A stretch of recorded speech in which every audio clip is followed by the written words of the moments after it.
What's up, everybody? Welcome back into the Philly Sports Power Hour. It's an exciting time of year. And I'll tell you what, before we bring Kayla on, the craziest thing is Howie Roseman and the Eagles know exactly what to do. A lot of people were over the top negative with this team. You know, I wasn't one of them. I get called Bill Spadaro because I saw all the cap space they had and why I was excited for free agency. But all that negativity, in less than 48 hours of legal tampering, the entire city has shifted. I can't walk anywhere without seeing Eagle shirts all day to this morning when I was walking around. Yesterday, everybody's rocking their Eagle shirt. This is why they stay number one in the city. Anyway, now I want to bring on the one and only Kayla Santiago. And is that an Eagle shirt you're rocking too? It is. Listen, I have to because Howie Roseman deserves a standing ovation after what he did. We all know that he can do things like this, but I think a lot of people were kind of doubting it, saying, okay, well, he got an offensive player, and he got the guy that I wanted on the defensive side of the ball, so I am super excited. Listen, the Sixers have broken my heart enough. It was time for the Eagles to kind of pick up the pieces off the floor. I'm as happy as can be right now. Clearly on paper, it looks good. We have to wait till this season, but big moves being made, and it's exciting for the Eagles. Absolutely. And this is Kayla Santiago. Does a great job covering the Sixers, the Eagles, does some play-by-play for the Delaware Bluecoats at times. So I always tell you, make sure you're following Kayla because she is going places. So Kayla's been calling for the Chauncey Gardner-Johnson signing for a while. Why are you so excited that he's back?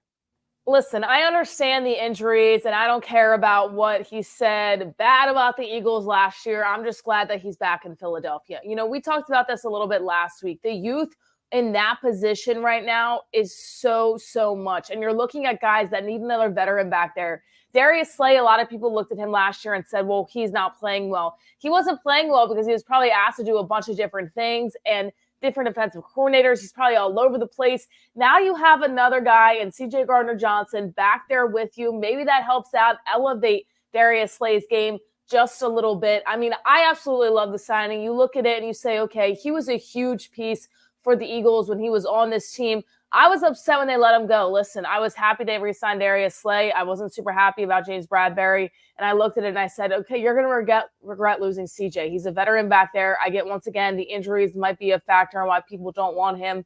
But he's a guy that you need back there. And if he can stay healthy, he's really going to help this team. I wanted it. I'm so happy that maybe Howie listened. I don't know. Maybe he was tuning in last week.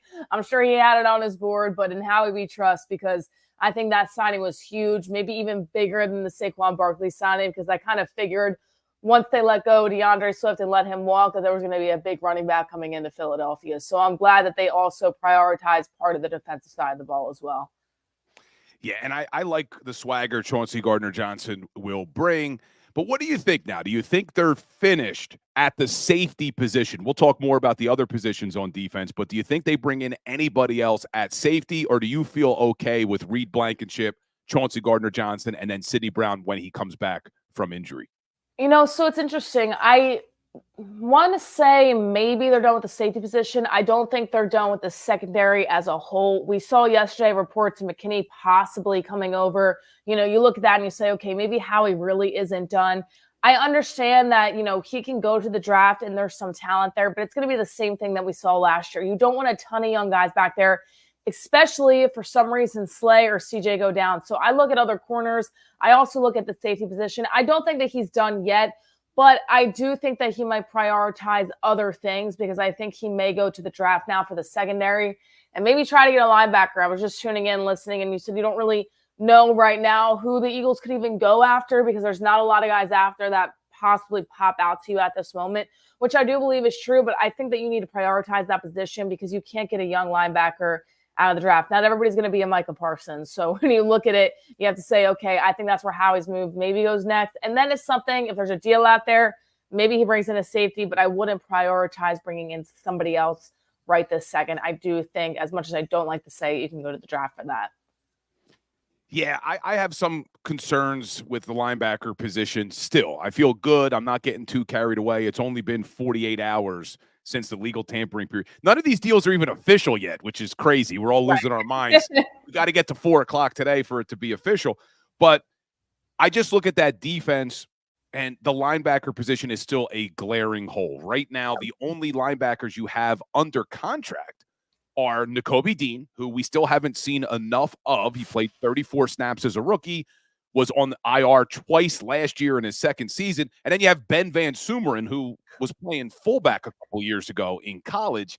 So I think they need to do something. And as much as I'd love to see them draft a linebacker, that would also be a question mark. So you agree with me, you got to do something before the season starts in free agency where they bring in a player at linebacker.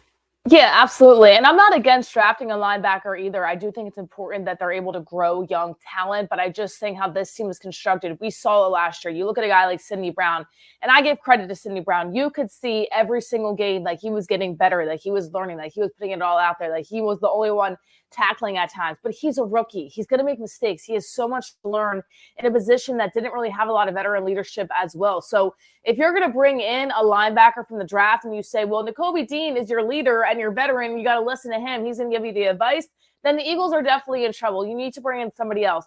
I wouldn't be sad if they got somebody from free agency and then also drafted a linebacker just to kind of grow that position a little bit more. Now, I doubt they do that because we both know they have overlooked that position for such a long time. But if they do, I wouldn't be sad about that either. So you look at it, and I agree with you. I don't think there's anybody glaring right now out there. I was actually looking at some articles, yesterday about it because I'm saying, okay, when are they going to make that move? Jordan Hicks is a name people are throwing around as well. A reunion with Philadelphia. I think his asking price might be a little bit too high. Right. Yeah, he did. So yeah, he signed I think already. So that was an article that came out before he did all that. But, he reunited with I'm drawing a blank now on our Schwartz, Jim Schwartz. He reunited with our defensive coordinator, Jim Schwartz, who he was here with in Cleveland. So I would have loved that pickup, just like I would have loved CJ to come back. But you look at guys kind of like that might not be as high of an asking price. They're not necessarily at the top. They're she froze on us. She froze on us. We'll see if we can get her back. All right. We'll see if we get Kayla back. I think she's back already. There she is. Okay. Sorry about that. There is some construction outside our complex right now, so no worries. But yeah, I think you look at a guy like that when you look at free agency. That was a signing that I would have loved the Eagles to get. But once again, I just think his asking price was a little bit too high. Clearly he's happy he got paid wherever he's at. So you look at it and you say, all right, well, maybe a guy like that could come into Philadelphia and make a difference. So I want to talk about the offense in a second, but let's stay with the defense because from what I'm hearing, Josh Sweat will be traded. That is almost a guarantee. How do you feel going into this season if Josh Sweat gets traded now that they got Bryce Huff? And then kind of the second part of that question is, do you think if they trade Sweat, they absolutely have to keep Hassan Reddick?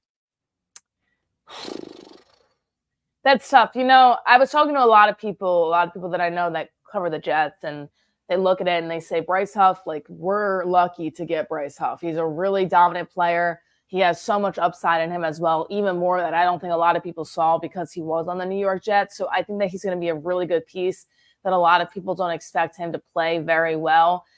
I think that you need to keep Hassan if you get rid of Josh Sweat. And I get that Josh Sweat isn't the best player of all time, but he did all the little things for the Eagles that you're really going to miss. I mean, that defensive line and that outskirts of the defensive line now on the edge too, they're going to be a little bit younger. Yes, you bring BG back, and I get Fletcher Cox is in a different position, but you're looking at that rotation right now and you're saying, okay, there's a lot of young guys that are going to be there. And I like the addition of Bryce Huff, but I absolutely think if you get rid of Josh Sweat, you got to figure out a way to keep Hassan Reddick. Now, does that help you out getting other pieces on your team? Not really, because he's going to be asking for a lot of money, but you look at it and you say, okay, I think he's worth the asking price. I think last year he didn't play as well because of that injury to his hand, to his thumb. So I think you look at it and you say, okay, he's a piece that could play really, really well for this team, and I would like to keep him if they could.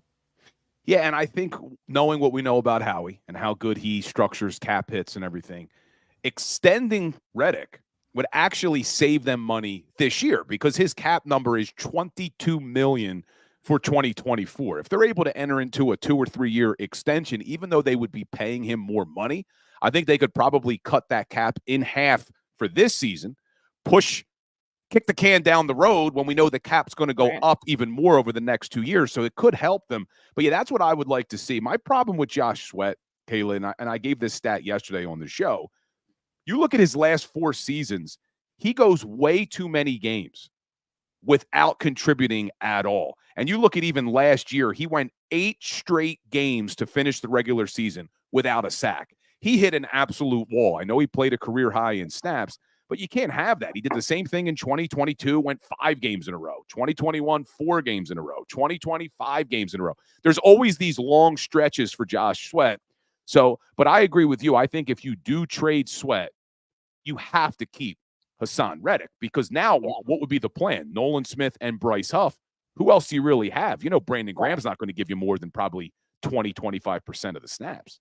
Yeah, and I agree with that. As much as I love BG, I mean, he's gearing towards the end of his career at this point. So you look at it and you say, okay, I like Josh Sweat. I understand that he might not contribute as much as people want to, but I think he would be a good piece if you had to have an example of Hassan Reddick leaving, keeping Sweat, and having those other pieces. I do like that, but clearly it doesn't seem like they want to keep him. They want to part ways. So I agree. I think you have to keep Hassan Reddick, because otherwise you're looking at your defense and there's just so many holes that they're all not going to get fixed in free agency, and they're all not going to get fixed in the draft. So then you kind of dig yourself a hole a little bit there, unless you're going to the free agency market. But then what? You need a linebacker still, you need an edge rusher still, you need pieces to your secondary still. So yeah, once again, you come into a season with an offense that looks chipper as ever and a defense that has a lot of holes.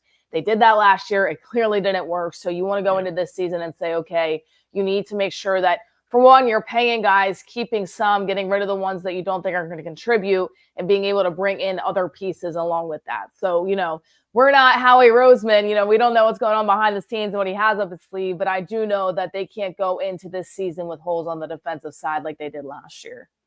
Yeah, I agree with you. But let's talk about that offense, because it does look unstoppable.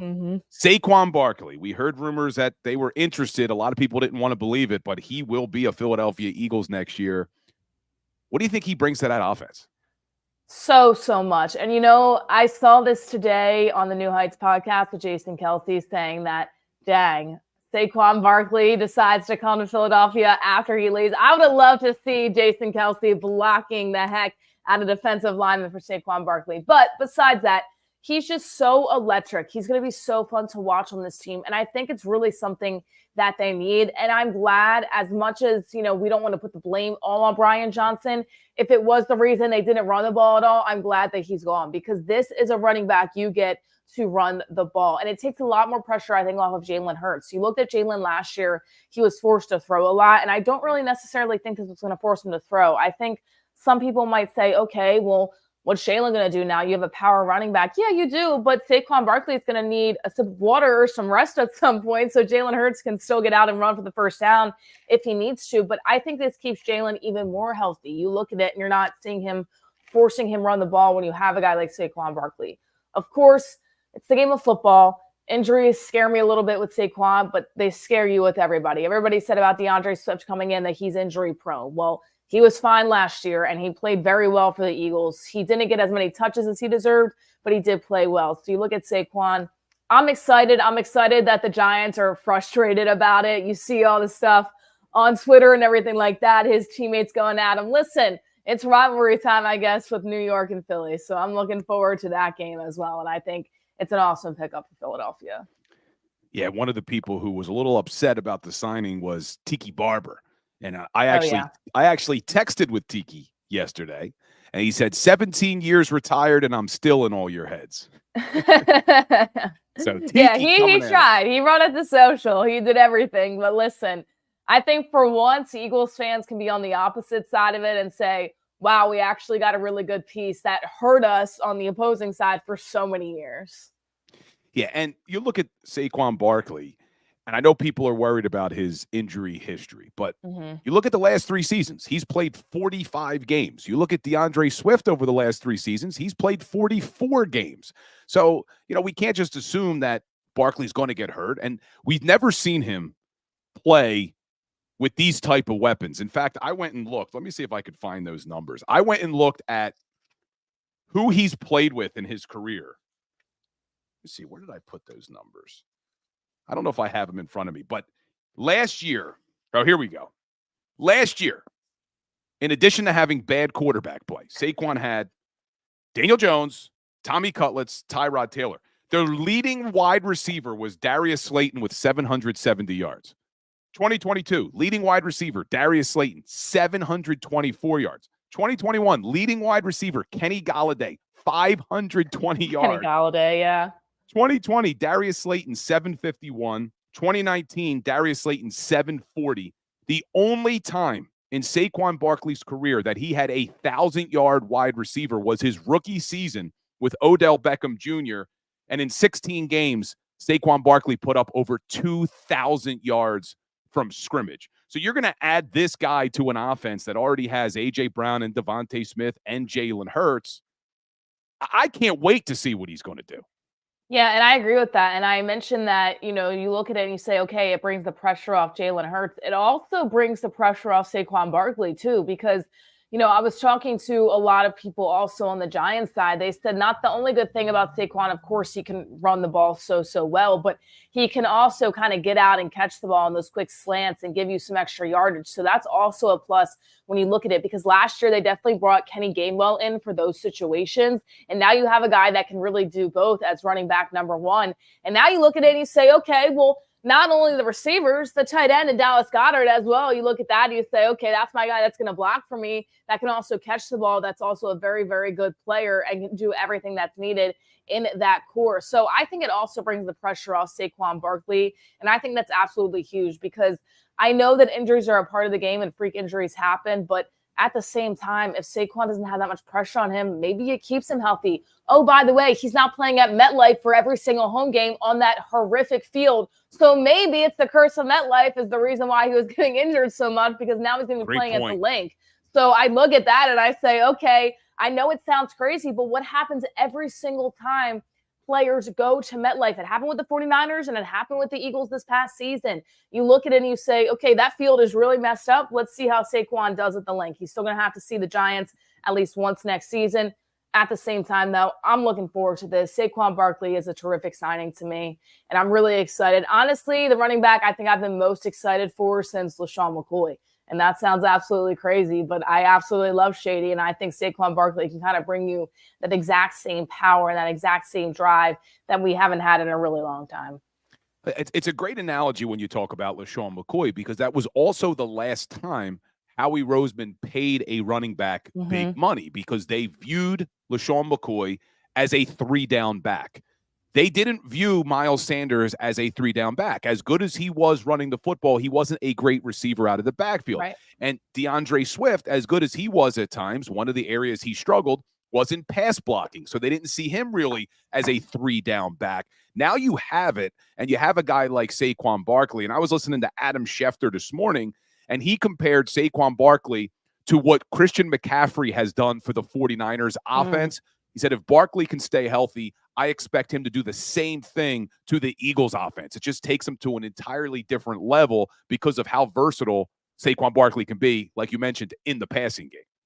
Yeah, let's hope that that's exactly what it is. I see people in the chat saying DeMarco Murray. If that happens, I think I'll just cry myself to sleep every night, because I went out, I was so hyped. I got a jersey and everything when we took him from the Cowboys, and then I was like, well, this guy does absolutely nothing. I don't think that's the case, though. I think Saquon, he's ready to play. And Bill, as you mentioned before, he's playing with a lot of talent on his side. And if I was Saquon, I would be thrilled to play with a quarterback like Jalen Hurts. I'd be thrilled to be next to a guy who really wants it, who's, been to the Super Bowl, who was just a few ticks away from beating Patrick Mahomes. This team on the offensive side of the ball has it. They have a new offensive coordinator, which is huge. I mean, I'm thrilled. I hate to get overexcited, because this is always what happens. But you look at this team, how it's constructed, it's so much better than a season ago. And I'm just excited to see what they can do. Of course, fingers crossed he stays healthy, but it's the game of football. I think you're always worried about injuries. Yeah, for sure. I mean, that's what makes this sport so difficult. It's why their careers are so short, is because of injuries. But a good start, and we can get excited. This is the time of year to get excited, because you look around the NFC, and one of our biggest competition, especially in the NFC East, the Dallas Cowboys. Philadelphia Eagles have added Bryce Huff, Saquon Barkley, Zach Bond, Matt Hennessy, Devontae Parker, Chauncey Gardner-Johnson. They extend Landon Dickerson. They extend their punter, and they extend their long snapper. Well, the only thing the Dallas Cowboys have done is extend their long snapper. That's the only move they have made so far this offseason. And Dak Prescott's brother, Tad, didn't know he had a brother named Tad, but Tad Prescott tweeted out yesterday, if we didn't know it already, the Philadelphia Eagles have the best front office in the NFL. Hashtag, how about them Cowboys? That's coming from crazy. Dak's brother. That's crazy. If I was Dak, I'd be like, you cannot tweet that. These fans are going to go absolutely nuts. But, I mean, they're not wrong. You look at the woes of Howie Roseman in the draft, and I think that he's been able to really upkeep that as of late, especially from the past 2 years. You look at Jalen Carter, you look at Jordan Davis, you look at Devontae Smith as well. So I think Howie Roseman right now, he knows what he's doing. And, you know, last year we said, oh, well, the Eagles' woes are coming from the top up. And maybe they were, but they clearly are fixing their mistakes. They clearly believe in Nick Sirianni, that he's going to be the guy, at least for this year. And they brought him help. I think that's what he needs, and that's what he's got. And I absolutely was losing my mind. I was excited about Saquon, but you know how hype I was over CJ getting him back. When that happened, when I got the Bleacher Report notification on my phone, I was going nuts. I was so excited to report on it at work, too. I mean, it was just awesome to be able to have that reunion. And sometimes there's players that Howie will bring back, and I'm saying, okay, why are you bringing him back? This is just because you want to give them a little bit of love for the Super Bowl and that Super Bowl win in 2017. CJ, he's not that. He deserves to be back. He deserves to be in this position, and he's really going to help them out on the defensive side of the ball. Now, what do you think this does, all this firepower now on the offensive side of the ball? What do you think that does for Jalen Hurts? Because I know a lot of people are saying this will help Jalen, but do you think it puts more pressure on him to have to deliver? Because really now, no excuses. Experienced offensive coordinator, really good weapons. What do you think the pressure's like on Jalen Hurts going into 2024? I think there's a lot of pressure, but I think there was pressure before you got Saquon Barkley, and I say that because of how they ended last year. I think, you know, if you look at it right now and you say, okay, well, there's no pressure on Jalen, you're absolutely crazy, because last year they played horribly, and not all the blame was on him, but definitely some of it was. And I think in his mind, he kind of already knew that I had to perform next year no matter what, because this year was such a collapse for the Philadelphia Eagles. So I think that pressure was already there. So I think from that standpoint, you already have that. I think bringing in Saquon, maybe he can actually take a deep breath saying, yeah, I need to perform, but I already knew that. Now I have an extra piece that's going to help me be able to do that. A new offensive coordinator that's going to be able to help me grow, help me get better, really apply to his strength versus just kind of having an empty backfield, putting him in the pocket to throw, because that's not who he is. Yes, he can do that, but he can do so many more things. It's asking Lamar Jackson to say, hey, only pass the ball. You're absolutely crazy. They tried to do that in the AFC Championship, and they missed out on so many different things, because you look at it and you say, okay, yeah, I get the narrative that people want Lamar to throw the ball. At the same time, he's so powerful as a runner, and that's what makes him such a good quarterback. He can do so many different things. So when you bring in a guy that's going to allow Jalen to do the exact same thing, I think that he's excited. I think the pressure was already there from the end of last year. So I don't think there's any added pressure. I almost think it's a relief to have a guy that can come in and kind of help you live up to those expectations that you had when you lost that playoff game last year. And the Eagles make a lot of moves. I mentioned the Dallas Cowboys didn't make any moves, but another NFC contender that I think is the team to watch for the Eagles this year. I'm not as worried about the 49ers. I think they're going to experience that Super Bowl hangover. But the team I'm worried about is the Green Bay Packers, and they make some really good moves to start free agency. They outbid the Philadelphia Eagles for safety Xavier McKinney on the defensive side of the ball, and they also bring in Josh Jacobs at running back. They release Aaron Jones, who went to Minnesota. You worried about the Packers at all this year? I mean, I definitely am. I loved how they played last year. I love how they gave the 49ers a run for their money in the playoffs, and I think that team is well constructed. They clearly understand that Jordan Love is the guy that they want to bank on right now, at least the guy for the short term. And I think that you see that because they're bringing in other pieces that are going to help him a little bit as a team, as a whole. So you look at that and you say, okay, well, this is really awesome. But one of the things, I think the Eagles just have that experience. I think the Eagles have the experience of playing deep in the playoffs. You've already seen guys like Jalen Hurts be there. He knows what it feels like. So from my standpoint, as long as anybody can stay healthy, I look at the Eagles at this point right now. We haven't touched the draft yet. You know, teams are still making moves, but at this point right now, I would take the Eagles as the top team in the NFC, just how they're constructed on paper. They still have moves to be made. And, it's Eagles as 1A and Packers as 1B. I just think the Birds, they have that experience. They have a coach that has been there. They have a coach that, after the downfall last year, they're going to have no hangover. They're going to be like, okay, we need to really show this city what we can do. Otherwise, there's going to be conversations of their job going out the door. So to me, you look at that and you say, okay, the Packers, I think, still need to experience a little bit more. The Eagles have had it, and they know they need to get back there because, once again, jobs are going to be on the line if they have an instrumental collapse like they did a season ago. And we can't ignore, I see people checking in on TikTok, we can't ignore the 49ers. You can't ignore the Lions. But, yeah, I think the NFC right now, to me, it's 5 teams. It's the Niners, the Lions, the Packers, the Eagles, and the Cowboys. Even though the Cowboys haven't improved their team, they still had a decent team last season. But I just worry about the 49ers having that Super Bowl hangover. They had to cut Eric Armstead, who I know was hurt at times this year. They fired their defensive coordinator. They named a guy who's never been a DC before. We've seen this movie before as Eagles fans, going to a Super Bowl, losing, and then hiring a defensive coordinator without really any experience doesn't always work out. So that's why I think the 49ers have a tough road ahead. But before I let you run, I don't really want to do it, but you usually come on to talk 76ers, so we'll talk very quickly about the 76ers. What the hell's going on, Kayla? What a horrible performance last night. What's crazy? I was watching the Knicks and the Sixers game a few nights ago with that low score, not breaking 80 points. And I said, okay, this reminds me of the Sixers when I was 12 years old, when you would get Big Macs, free Big Macs from McDonald's, when they would score 100 points, because it was so rare that they ever did it in that stage of the NBA. This stage of the NBA, to me, it's all about offense. It's all about shooting. It's all about scoring. The fact that you have performances like that, yes, they won a few nights ago, but they still didn't wow anybody with scoring, 79 points? You look at it last night, you look at Tobias Harris.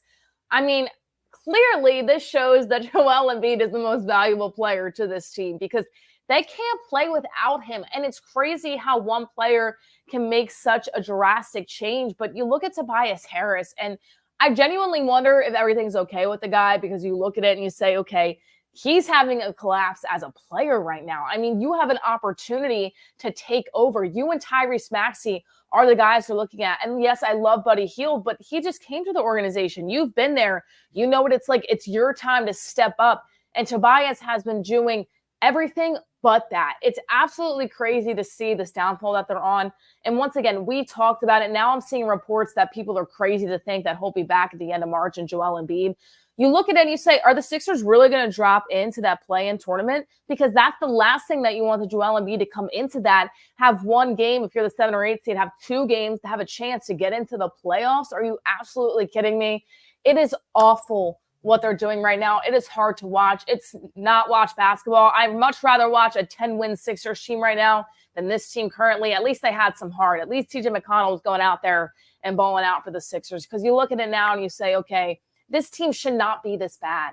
I understand Joel Embiid is the best player on your team, but where's everybody else? Why do they only want to play when Joel plays? Tobias Harris, he needs to step up. I don't think it's going to be done. I'm worried about this team. And for me, if they get into playoff contention or even worse, why rush Joel Embiid back? I mean, this might just be a wipe of the season, which is really, really sad considering the hype it had around it coming into this year and making that Buddy Hield move. I know. It's so frustrating. And we've talked about this before on the show. You look at the 76ers, and we've had one NBA championship appearance in our lifetime. I know you're younger than me, but even for me, I was born 83. I think they went to the NBA. They went to the Eastern Conference Finals, I think, in 85. Mm-hmm. But I've only seen them even play for the NBA championship once in 40 damn years.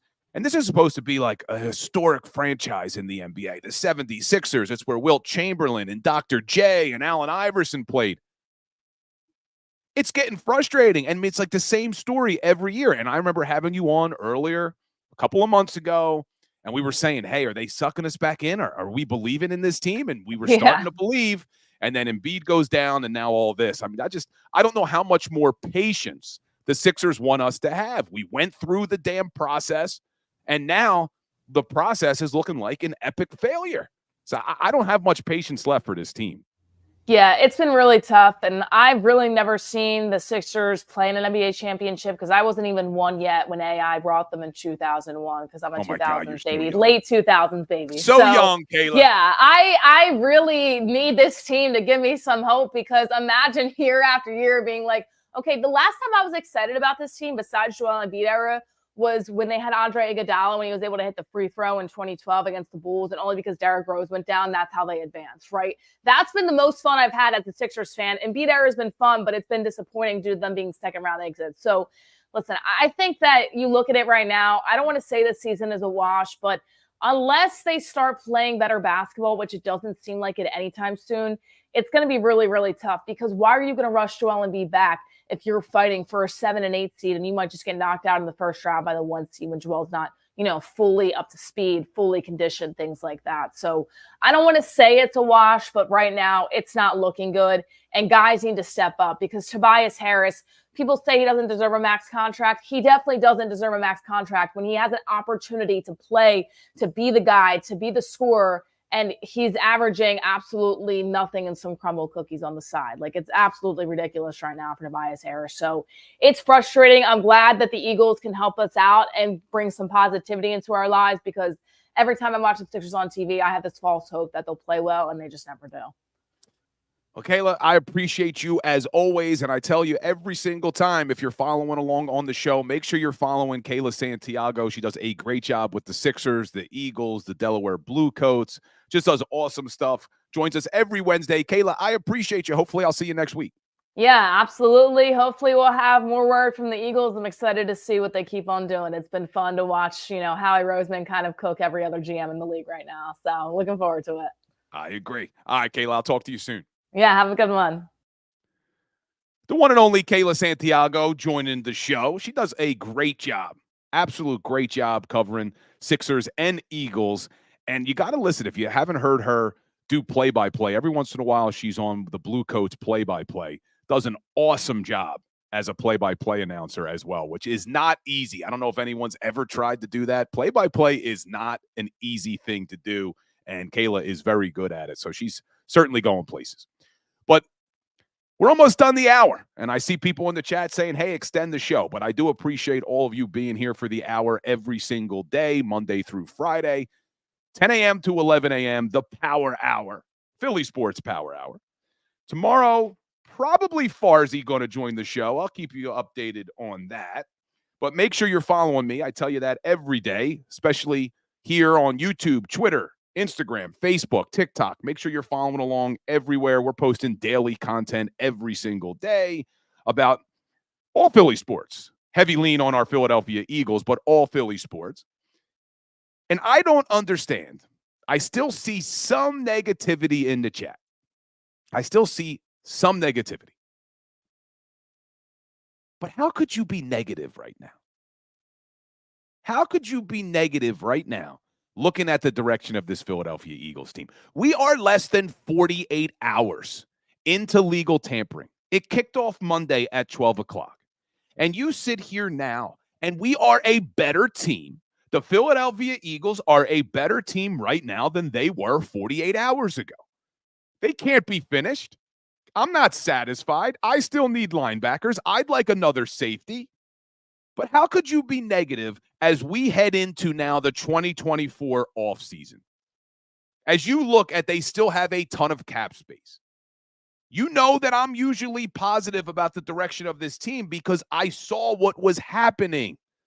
People were saying I was Bill Spadaro because I looked at the future and I said, I'm ready to close the book on what happened in 2023. Because if you look toward the future and you saw all the cap space they had, and you saw that they brought in Kellen Moore, an offensive coordinator who's called plays for 5 seasons in this league and did it with the number 1 offense 2 years ago.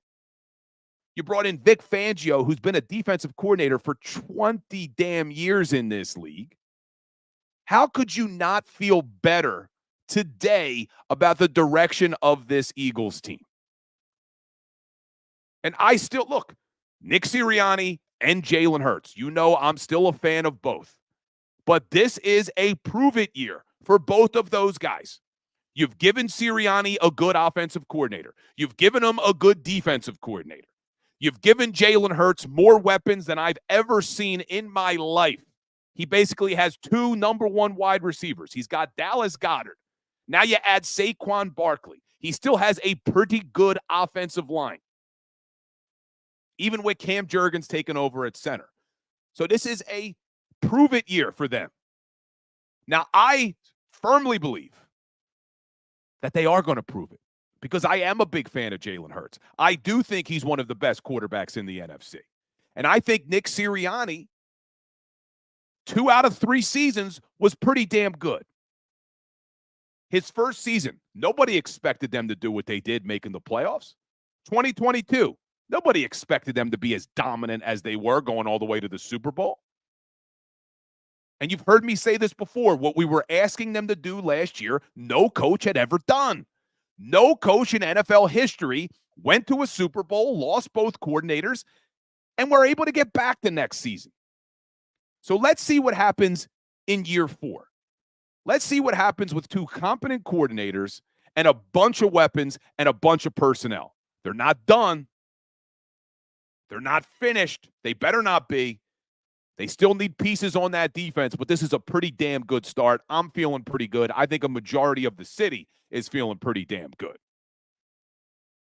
But let's take a look like we do every Philly Sports Power Hour with a little Today in Sports History. March 13th, 2022. We're only going 2 years back. Tom Brady, after being retired for 40 days, 40 days, announced he was coming back for one more season. March 13th, 2022. He probably should have stayed retired. It wasn't a great season, although they did win the NFC South. They finished with an 8-9 record. That's how bad the NFC South was that year. They went to the wild card. They lost to the Dallas Cowboys. And then February 1st, he announced he was retired for good. Maybe Jason Kelce gives us a 40-day, I'm coming back. I doubt it.